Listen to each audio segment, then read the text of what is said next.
Welcome back to our YouTube channel nursing Adda. आज के video में मैं डिस्कस करने वाला हूं अडल्ट हेल्थ नर्सिंग सेकंड का केस पेपर, जो कि आपके एग्ज़ाम पॉइंट ऑफ व्यू से काफ़ी हेल्पफुल होने वाला है।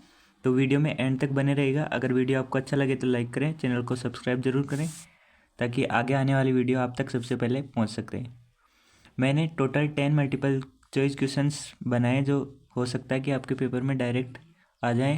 पहला क्वेश्चन है, which of the following is a positive sign of meningitis. इनमें से कौन सा पॉजिटिव साइन है मेनिंजाइटिस का? तो पहला ऑप्शन है हेलोस साइन। हेलोस साइन देखने को मिलता है ग्लूकोमा में। दूसरा है सीवियर चेस्ट पेन। तीसरा है एडिमा और फोर्थ है कर्निंग साइन। तो इनमें जो पॉजिटिव साइन है मेनिंजाइटिस का वो है Kernig sign. Option D correct होगा इसमें। कर्निंग साइन और दूसरा साइन होता है ब्रूट जीन्स की, तो हो सकता है कि कर्निंग साइन की जगह ब्रूट जीन्स की साइन आ जाए। तो ये इसके पॉजिटिव साइंस होते हैं। पहला क्वेश्चन ये था।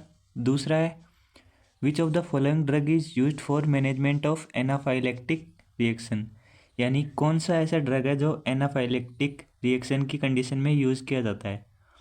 पहला है एपिनेफ्रिन, दूसरा है डोपामीन, तीसरा है एट्रोपिन सल्फेट और चौथा है नॉर एड्रेनालिन या नॉर एपिनेफ्रिन। तो इसमें जो करेक्ट आंसर होगा वो होगा एट्रोपिन सल्फेट, यानी ऑप्शन जो सी है वो इस कंडीशन में करेक्ट होगा। नेक्स्ट क्वेश्चन है, which is the confirmatory diagnostic test for cervix cancer. यानी जो सर्विक्स कैंसर है उसके लिए कौन सा कन्फर्मेटरी डायग्नोस्टिक टेस्ट होगा?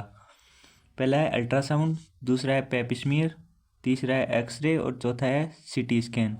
तो जो सर्विक्स कैंसर होता है उसमें जो कन्फर्मेटरी टेस्ट होता है वो होता है पेपस्मीयर। और कोई भी अगर कैंसर हो तो उसका जो कन्फर्मेटरी टेस्ट होता है, अगर यहाँ पे बायोप्सी आता है तो बायोप्सी भी करेक्ट होता। तो अगर किसी भी कैंसर का कन्फर्मेटरी टेस्ट पूछे तो उस कंडीशन में आप बायोप्सी करेक्ट आंसर लगा सकते हो। नेक्स्ट है, name the cranial nerve which is affected in Bell's palsy या which is affected in facial palsy. Bell's palsy का ही दूसरा नाम होता है फेशियल पाल्सी। तो इसमें कौन सी क्रेनियल नर्व अफेक्ट होती है? तो जो बेल्स पाल्सी है उसमें क्रेनियल नर्व नंबर 7 है वो अफेक्टेड होती है। तो इसका ऑप्शन बी करेक्ट होगा। 10, 8 और 6 इसमें अफेक्टेड नहीं होती है। फिफ्थ क्वेश्चन है, in which of the following condition destruction of myelin sheath of CNS occur. यहाँ पे मैंने अकर नहीं लिखा है। In which of the following condition destruction of myelin sheath of CNS occur. यानी जो सेंट्रल नर्वस सिस्टम होता है उसके जो न्यूरॉन होते हैं उनकी माइलिन शीथ जब डिस्ट्रक्शन हो जाता है उसका, तो उस कंडीशन को क्या बोला जाता है? तो पहला है मेनिंजाइटिस। तो मेनिंजाइटिस होता है इन्फ्लामेशन ऑफ मेनिंजेस लेयर, तो ये नहीं होगा। दूसरा है पार्किंसन डिजीज, इसमें डोपामीन का लेवल डिस्टर्ब हो जाता है। थर्ड है मल्टीपल स्क्लेरोसिस और यही इसका करेक्ट आंसर है। मल्टीपल जो स्क्लेरोसिस होता है इसमें क्या होता है, जो सेंट्रल नर्वस सिस्टम के जो न्यूरॉन है उनकी माइलिन शीथ है उसका डिस्ट्रक्शन हो जाता है, जिसके कारण साल्टेटरी कंडक्शन नहीं होगा और जो मैसेज है एक न्यूरॉन से दूसरे न्यूरॉन में वो देरी से पहुंचते हैं, जिसके कारण वीकनेस वगैरह, मसल वीकनेस वगैरह देखने को मिलती है। फोर्थ ऑप्शन है सेरेब्रोवास्कुलर एक्सीडेंट, जिसे स्ट्रोक बोला जाता है, तो ये इसका करेक्ट नहीं होगा। इसका करेक्ट आंसर होगा सी मल्टीपल स्क्लेरोसिस। नेक्स्ट क्वेश्चन देखते हैं, विच of the following immunoglobulin provide immunity in allergy. यानी जो एलर्जी की कंडीशन है उसमें कौन सा इम्यूनोग्लोबिन इम्यूनिटी प्रोवाइड करता है? तो इसका करेक्ट आंसर होगा आईजीई। एलर्जी की कंडीशन में आईजीई इम्यूनोग्लोबिन होता है, वो इम्यूनिटी प्रोवाइड करता है। तो इम्यूनोग्लोबिन का हो सकता है पूछ ले कि विच of the following immunoglobulin provide longest immunity, तो उस कंडीशन में आपका आंसर चेंज हो जाएगा, उसमें आंसर हो जाएगा आईजीजी। ठीक है, इस बात का ध्यान रखना। विच of the following is a risk factor of stroke. यानी इनमें से कौन सा है जो रिस्क फैक्टर हो सकता है स्ट्रोक का? तो पहला है हाइपोग्लाइसीमिया, यानी ब्लड ग्लूकोज लेवल अगर कम हो जाए तो उस कंडीशन में क्या हो सकता है, तो इसका आंसर होगा नहीं होगा। दूसरा हाइपोटेंशन, लो बीपी की कंडीशन। थर्ड है हाइपरलिपिडमिया और फोर्थ है हाइपरग्लाइसीमिया, यानी ब्लड ग्लूकोज इंक्रीज हो जाए। तो इसका जो करेक्ट आंसर होगा वो होगा हाइपरलिपिडमिया। जब ब्लड के अंदर लिपिड की लिपिड का अमाउंट अगर इंक्रीज हो जाता है तो उस कंडीशन में स्ट्रोक हो सकता है। लिपिड यानी फैट वगैरह जो है अगर ब्लड वेसल्स के अंदर डिपॉजिट हो जाएंगे तो उसके कारण क्या होगा, जो ब्लड है वो अच्छे से ट्रेवल नहीं कर पाएगा, तो उसके कारण हो सकता है कि स्ट्रोक की कंडीशन डेवलप हो जाए। तो इसका करेक्ट आंसर होगा hyperlipidaemia.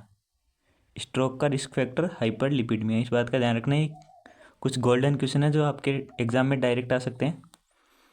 What is the primary action of ADH, यानी जो एंटी डायूरेटिक हार्मोन होता है उसका प्राइमरी एक्शन क्या है, यानी क्या काम करता है वो।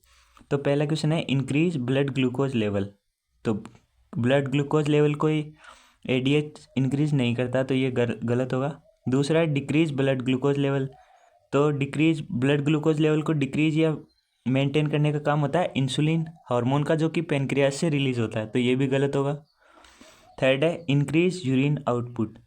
तो यूरिन आउटपुट तो इंक्रीज होता है जब कोई भी पर्सन को डायूरेटिक्स अगर हम लगाते हैं तो उस कंडीशन में यूरिन आउटपुट इंक्रीज होता है, जिसका क्लासिकल जो एग्जांपल है ड्रग का वो है फ्रूसेमाइड, तो ये भी गलत होगा। तो लास्ट जो बचा है वो है डिक्रीज यूरिन आउटपुट, यानी जो एंटी डायूरेटिक हार्मोन है वो यूरिन आउटपुट को डिक्रीज करने का काम करता है। ADH का ही दूसरा नाम होता है वैसोप्रेसिन, तो ये याद रखना। अगला है abbreviate the term TBI। Abbreviate नहीं होगा, इलेबोरेट होगा यहाँ पे। इलेबोरेट द टर्म TBI, यानी TBI की फुल फॉर्म क्या है। तो पहला है ट्रोमेटिक ब्रेन इंजरी, तो ये नहीं होगा। दूसरा है टोटल बॉडी इंडेक्स, तो इसका जो करेक्ट आंसर है, इसकी फुल फॉर्म है TBI की, वो है टोटल बॉडी इंडेक्स, तो ये याद रखना, पूछ सकता है। और थर्ड थायराइड बॉडी इंडेक्स और ट्यूबरक्लोसिस इन्फेक्शन, ये नहीं होगा।